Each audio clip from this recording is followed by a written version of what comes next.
¿qué tal? Muy buenos días. Muchísimas gracias por acompañarnos a un programa más de Finanzas Actuales. El día de hoy nos viene a acompañar una licenciada que es experta en estos temas que hoy, en el mes de septiembre, sabemos que es un mes que siempre decimos el otro año lo vamos a hacer, me voy a esperar a que llegue septiembre, ya mero va a llegar septiembre y ahí sí lo voy a hacer. Y luego estamos en septiembre y ¿qué pasa? Que no lo hacemos.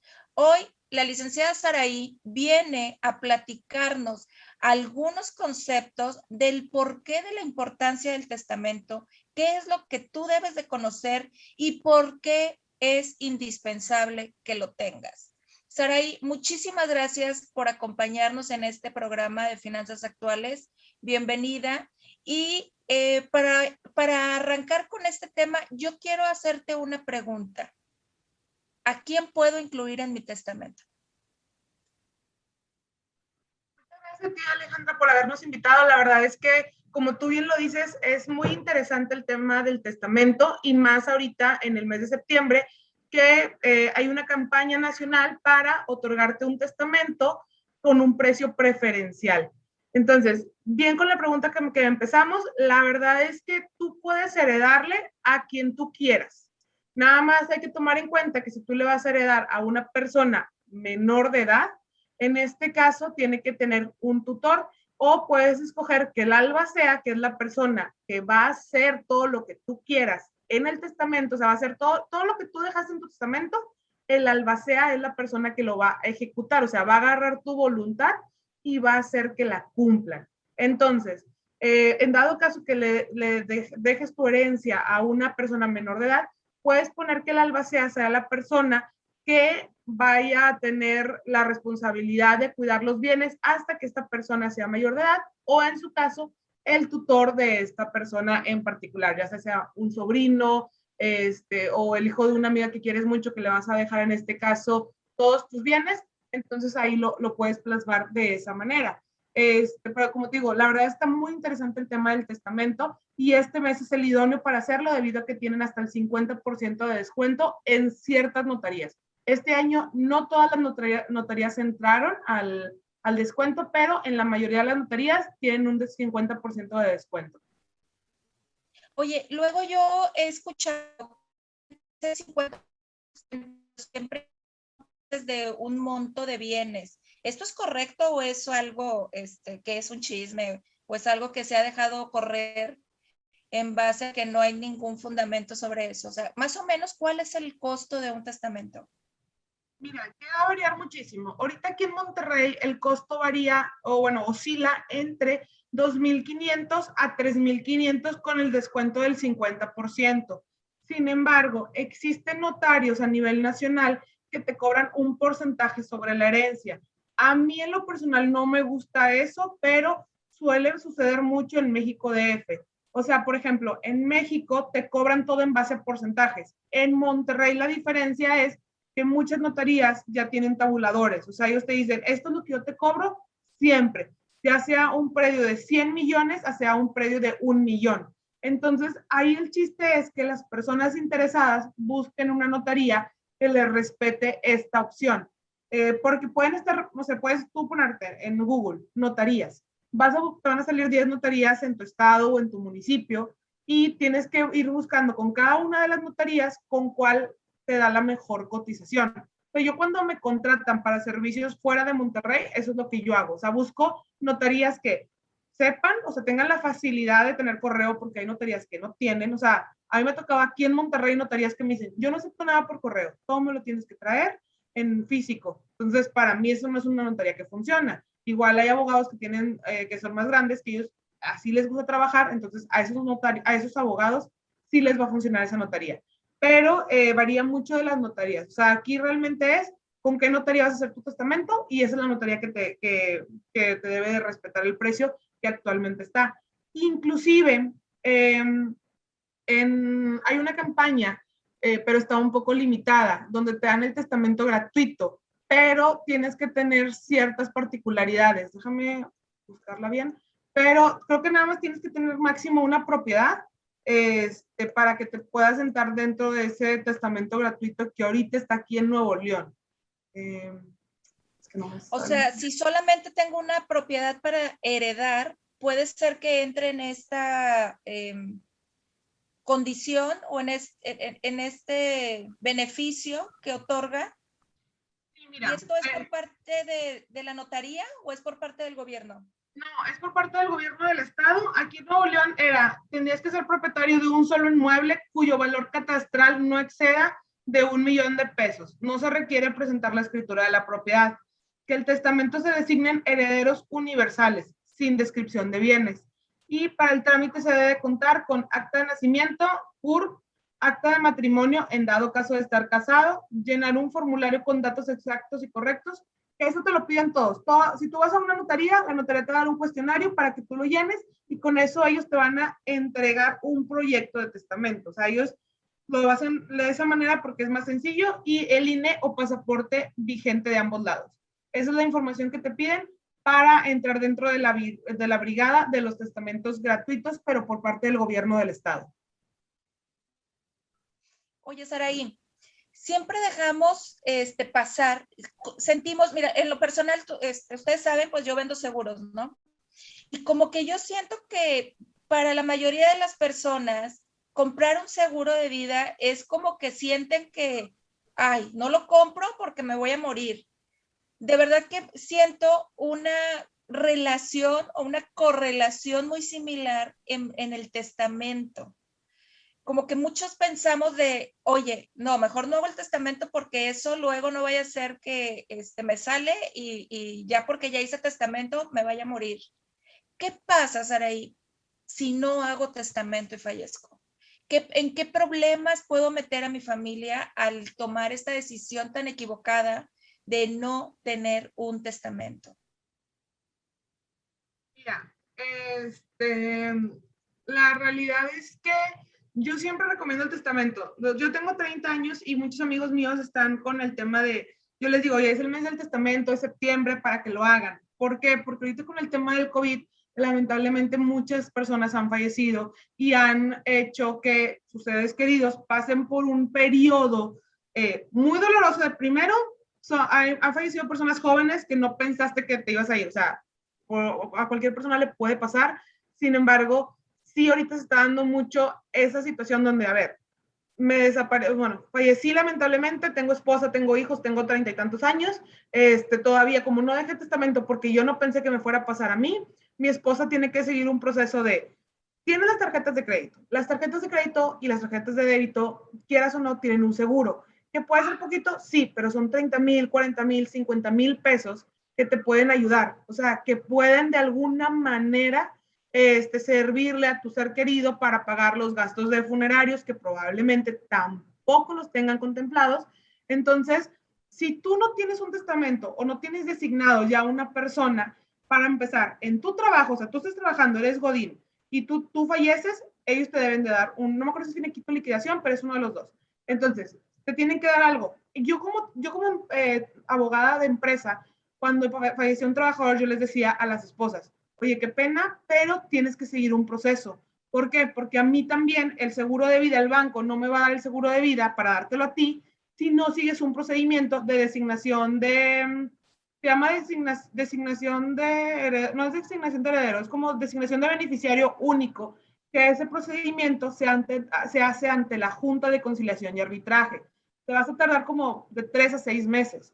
¿Por qué tenemos que hacer eso? Porque lamentablemente la empresa donde yo trabajaba era una empresa petrolera, donde las personas se iban un mes y luego regresaban a sus casas. Entonces llegaban a tener más de una pareja. Cuando fallecían, me llegaban una concubina y una esposa, y las dos tienen derechos, lamentablemente. Entonces yo no podía pagar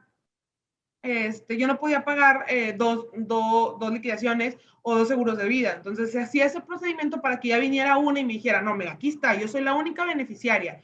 Pero en ese inter, ellos también tienen que hacer el mismo proceso en el IMSS para obtener la pensión. Porque cuando tú falleces y tú eres esposa, obtienes una pensión. Entonces es un proceso súper tardado, súper largo, cuando tú desde un inicio con un testamento me pudiste haber llegado, mira, aquí está el testamento, dice que yo soy la única, aquí está, ya, entrégamelo. Y así hacíamos el procedimiento mucho más rápido y eficiente, ponle que nos habíamos tardado un mes en vez de 6, 7, 8 meses que lo teníamos que hacer. Y todas las instituciones bancarias te van a pedir eso para poder otorgarte el dinero. O sea, el banco, lo que sería en este caso las agencias de seguros, o sea, si tienes un seguro de vida, de que no sea en un banco, también te lo va a pedir. Entonces, ahí tú ya le estás ayudando a la persona que al momento de que tú fallezcas ya no tenga que hacer ese trámite, porque una, va a estar triste porque te fuiste. Dos, tiene que arreglar todos los trámites legales, tiene que ir por el acta de función, tiene que reconocer que eres tú el que está ahí en el hospital, no me acuerdo cómo se llama la posada de abajo donde te ponen cuando falleces. O sea, es un proceso demasiado feo para que todavía tengas que hacer más trámites y más procedimientos. Entonces yo creo que eso es el principal beneficio del testamento, es que vas a dejar blindado a tus seres queridos y le vas a evitar que tengan tantos problemas y que tengan que hacer trámites una vez que ya no estés todavía. Oye, ¿qué pasa o te ha pasado alguna ocasión? Yo como la persona que voy a dar una herencia, yo puedo elegir a quién heredar, puedo elegir si lo voy a dejar a varias personas, a una, si lo voy a dejar a una institución diferente a mi familia. Yo puedo elegir a quién dejar, ¿verdad? O sea, no hay algo que diga, así tiene que ser como tienes que dejar tus bienes. No, de que tú puedes tomar la decisión que tú quieras y tú puedes heredarle a quien tú quieras. También es uno de los beneficios de tener testamento. Si tú tienes testamento, vas a poder hacer lo que tú quieras con tus bienes. Si no tienes testamento, entonces se sigue una prelación de a quién se le debe de heredar conforme a las decisiones del juez y los testamentos y los herederos que lleguen a aparecer cuando se haga tu juicio de intestado. O sea, cuando tú mueres en testamento, se tiene que seguir un procedimiento que se llama juicio sucesorio intestado. Entonces, cuando haces este procedimiento, mandas llamar a todos los herederos y pueden aparecer personas adicionales a las cuales tú no les querías dejar una herencia, pero las va a contemplar el juez porque tú ya no estás. Entonces, también es uno de los beneficios de tener un testamento previo a que llegues a fallecer. O sea, vas a dejar ya bien específico a quién le quieres dejar qué. Mucha gente me dice, oye, es que yo no tengo una casa, ¿qué voy a dejar? Oye, puedes dejar tu seguro de vida, puedes dejar, oye, mi computadora, bolsas. Ahorita la verdad es que las cosas ya valen un chorro, tu iPhone, o sea, puedes dejar muchas cosas que vas a fallecer y pues les va a agarrar, no sé, tu mamá o tu esposo y va a decir, pues, ¿quién las quiere? O sea, yo no quiero una bolsa, yo no quiero este tipo de cosas. Entonces, se las vas a regalar a quien tú quieras, mejor dejarlo ya establecido en el testamento de que, oye, le quiero dejar, no sé, mi anillo de compromiso a mi mamá o a mi esposo para que lo vuelva a utilizar o para que lo venda o para que haga con él lo que quiera.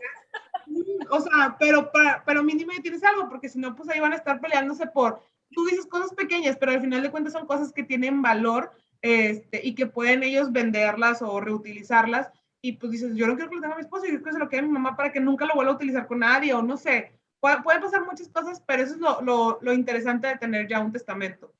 Oye, ahorita es importante lo que comentaste, porque a veces pensamos que cuando estamos casados solamente es un testamento, y verdad que no. Sácanos de esa duda, por favor. ¿Qué Puedes, pasa?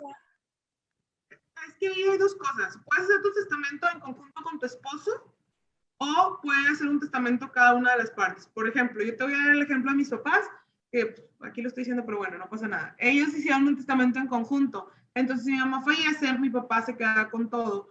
Si mi papá fallece, mi mamá se queda con todo. Si en dado caso los dos fallecen, ahí es donde ya empieza la división de inmuebles. Pero así lo hicieron ellos para, no sé si fue mejor, no sé si fue más barato o por qué lo hicieron así, pero así lo hicieron ellos y ahí me ha tocado ver en personas ya más grandes que lo han hecho de esa manera, o sea, han hecho el testamento en conjunto. Toma también en cuenta que hace poquito me tocó un testamento de 1970, el testamento no se entiende. Entonces, si el testamento no se entiende, no es un testamento válido, o sea, porque lo pueden impugnar. Digo, en este caso estábamos como que alguien lo va a impugnar, no lo va a impugnar nadie, pero no teníamos una certeza jurídica. ¿Por qué? Porque el testamento en varias partes venía borroso, no se entendía bien la voluntad de la persona que falleció, entonces preferimos nosotros hacerlo como un juicio intestado, o sea, de que falleció sin testamento, porque ese testamento venía muy complicado y como si eran muchos inmuebles, había una posibilidad de que hubiera impugnaciones. Entonces, mejor nos fuimos por la vía de intestado. También por eso es muy importante, cuando tú haces tu testamento, lo dejes muy claro. O sea, yo a veces siento que no hay una redacción correcta, entonces déjalo en bullets. Oye, esta propiedad se la dejo a tal persona, nombre completo. Porque también llega a pasar que dices, oye, voy a dejar un testamento a todos mis hijos y de repente le aparecen 2 hijos más al señor. Entonces ahí se divide todo entre todos los hijos. También por eso yo siempre digo, hay que ser muy específico en los testamentos. Oye, yo le quiero dejar mi casa a este y este con nombres. Oye, ahora le voy a dejar, no sé, mi seguro de vida a este con nombre completo. Para que no haya confusiones y no pueda ahí entrar alguien que por un error de redacción se meta. Oye, y ahora que comentas esto, ¿la revocación del testamento sería en este tipo de situaciones en el que el testamento no se entiende o porque yo soy un hijo, no vengo en el testamento y quiero aparecer y entonces meto juicio? ¿Cuándo se revoca un testamento? Revocarlo es cuando vas con el notario y le dices, por ejemplo, ahorita hubo una cliente que me dijo, oye, ¿sabes que yo hice mi testamento pero lo quiero modificar? A mí no me ha tocado ese asunto, entonces yo lo checo directamente con el notario y le digo, oye, ¿sabes qué? Traigo un cliente que quiere modificar el testamento. Me dice el notario, le va a salir mucho más barato revocar el testamento, o sea, buscamos el testamento que ya tiene y lo cancelamos y hacemos uno nuevo. Porque si no, se tiene que hacer un trámite de búsqueda de testamento y me dice, salía más caro ese tema. Entonces, esa sería la revocación. Acá, en el caso de que cuando llegue un testamento y lo aperture y no parezcas en él y tú crees que tuviste derecho sobre ese testamento, lo tienes que impugnar. Pero aquí el tema de la impugnación es distinta. ¿Por qué? Oye, si la persona te sacó el testamento, es muy poco probable que vayas a poder tener una sentencia favorable. O sea, tú siempre puedes impugnar un testamento. Tú lo puedes hacer porque tú tienes ese derecho. El problema es que vayas a tener una resolución favorable. O sea, los abogados muchas veces por venderte un servicio te dicen, ¿sabes qué? No hay problema, vamos a impugnarlo. Pero realmente, si todo el testamento está bien hecho, está hecho ante un notario, tiene testigos, etcétera, es muy poco probable que vayas a lograr algo. Cuando sí llegas a tener una resolución favorable, oye, la persona estaba en su lecho de muerte, tenía mucho en este caso lo que serían, quiero decir drogas, pero no es drogas, muchas medicinas que te hacen no tener la capacidad de tomar una decisión, o ya tenía, por ejemplo, estaba muy viejito y tenía Alzheimer o tenía demencia. O sea, tenía algún tipo de enfermedad y ahí es cuando hace el testamento. No vienen testigos, lo hicieron nada más ella y el notario, ahí sí se puede impugnar. ¿Por qué? Porque tú no sabes si tenía capacidad para poder tomar decisiones. Y a mí sí me ha tocado ese tipo de asuntos donde se llega a impugnar el testamento. Toma en cuenta que cuando es un testamento otorgado ante un notario, el notario también tiene responsabilidad y también entra en juego, en este caso no es su cédula, es un número que le dan, pero también puede llegar a tener problemas por ese punto en particular. Ok, fíjate, yo estaba confundida, yo pensaba que cuando uno revocaba el testamento era que lo impugnaba. Entonces, lo impugnas si no estás de acuerdo por alguna situación específica y se le llama revocación cuando yo ya hice un testamento, pero cambié de parecer y quiero ahora heredar a personas diferentes, ¿verdad? Es por lo que pude comprender, esa sería la diferencia. Exactamente. Aprendí algo nuevo hoy, Saraí, porque francamente yo pensaba que se le llamaba revocación. ¿Qué es un testamento cerrado? Yo he escuchado en algunas ocasiones decir, no, que si testamento abierto, que si testamento cerrado. ¿Cuál es la diferencia entre estos? El testamento abierto y el testamento cerrado, bueno, mira, la verdad es que hay diversos tipos de testamentos ahorita en la legislación mexicana. O sea, tenemos un X número de testamentos y llegan a variar todos. O sea, ¿por qué llegan a variar? Porque cada testamento está hecho en particular para un punto. O sea, oye, no sé, hay testamentos también marítimos, testamentos de todo tipo. Dame un minutito para confirmarte el tema. Es que tengo aquí todos los tipos de testamentos. Mira, el testamento cerrado lo regula el Código Civil y es un testamento que es recogido en el interior de un pliego que el testador presenta a las personas que han de autorizar el acto, a las cuales el testador no revela su última voluntad. O sea, es decir, yo hago mi testamento, lo voy a dejar en un sobre, lo sello. Pues en su momento yo creo que cuando hicieron el Código Civil, yo creo que pensaron de que con un sello de cera lo voy a sellar para que nadie lo pueda abrir. Si está abierto, no es válido. O sea, si tú abres el testamento y lo sacas y luego se lo entregas así al notario, no es válido. Tiene que estar cerrado para que sea válido ante el notario.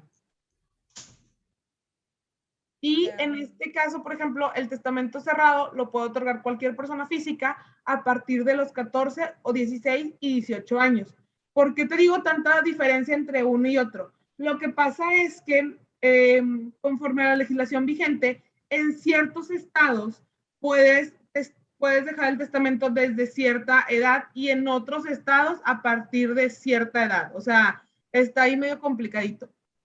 Por ejemplo, en Chihuahua, Coahuila, Puebla, Quintana Roo, Sinaloa, Tabasco y Tlaxcala, puedes hacer un testamento desde los 14 años. En Aguascalientes, Baja California Sur, Campeche, Chiapas, Colima, Ciudad de México, Durango, Guanajuato, Guerrero, Hidalgo, Estado de México, Zacatecas, Yucatán, Veracruz, Tamaulipas, Sonora, San Luis, Querétaro, Oaxaca, Nuevo León, Nayarit y Morelos, desde los 16 años, y en Jalisco y Michoacán se pide que sea a partir de los 18 años. O sea, son las entidades federativas que funcionan a partir desde qué edad puedes testar. Y los tipos de testamento tenemos especiales y ordinarios. El testamento, en este caso, especiales, son testamentos particulares que, por ejemplo, marítimo. Pues un testamento marítimo es la persona que se encuentra en alta mar a bordo de navíos de la Marina Nacional y lo escribirá en presencia de testigos y el capitán del barco, porque el capitán del barco es la autoridad máxima en un barco. Eso lo aprendí acá solo. El privado, que es el testador, lo puede hacer en casos graves o enfermedad violenta, cuando no puede hacer otro tipo de testamento o acudir ante un notario público o un juez. Si el testador recupera su salud, o sea, si la persona que está haciendo el testamento tiene buena salud o desaparece del peligro en que se encuentra, el testamento se invalida. Tenemos el testamento hecho en países extranjeros, que son aquellos realizados fuera del territorio nacional ante autoridades mexicanas o ante autoridades extranjeras, respetando las leyes del país que lo otorga. O sea, si yo soy un extranjero y yo fuera en el país, puedes hacer tu testamento en la embajada. El militar, que lo pueden hacer los militares en el momento de entrar en guerra o al ser heridos sobre el campo de batalla, declarando su voluntad frente a testigos o entregando un documento cerrado que contenga su última voluntad firmada con puño y letra. Y agrario o de lista de sucesores. El agrario es el ejidatario o comunero designado en una lista a las personas que ocupará la tenencia de las tierras cuando el ejidatario o comunero fallezca. Tiene que ser escrito en el Registro Agrario Nacional. Ya con eso te mandaron súper lejos porque está súper difícil registrar algo en el Registro Agrario Nacional. O sea, en el RAN es lo peor que te puede pasar en el mundo registrarlo. Entonces, ahí súper tarde. Y los testamentos ordinarios es el público abierto, público cerrado, hológrafo o simplificado. Que aquí es donde tú me estabas preguntando. El abierto es el otorgado ante notario, quien lo redacta y da fe, anotándolo en una escritura pública. Y el público cerrado es escrito y rubricado en cada hoja por el testador o por otra persona a su petición.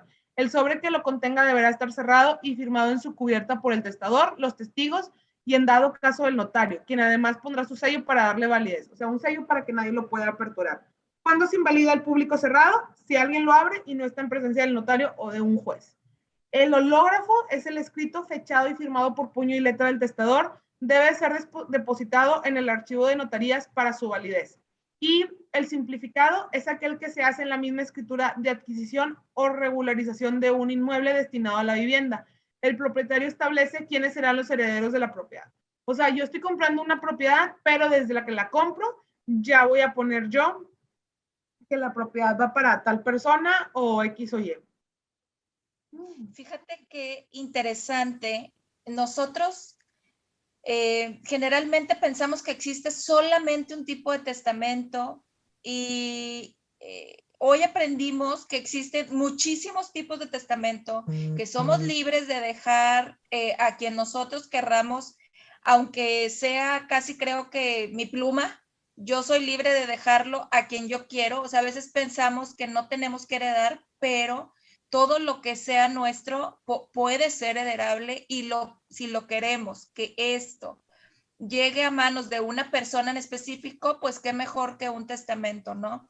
Como pareja, pues ya aprendimos también que puedes hacer diferente tipo de testamento, ya sea que lo hagas individual o lo hagas en conjunto con tu pareja, con tu esposo, tu esposa, y que hoy en este mes de septiembre es el mes ideal porque los testamentos tienen en la mayoría de las notarías un descuento o un precio preferencial por ser septiembre el mes del testamento.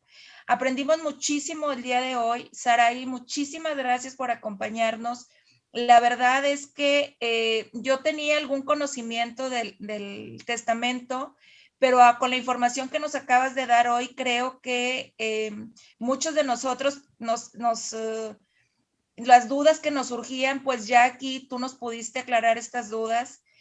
La recomendación siempre va a ser, el testamento lo puedes hacer en cualquier día del año, pero hazlo y ten un testamento, porque es muy diferente el cómo proceden las cosas después de que hay un fallecimiento en la familia. Si esta persona bajo un papel dijo qué quería que pasara con sus bienes. Sarai, de verdad, muchísimas gracias por estar aquí el día de hoy.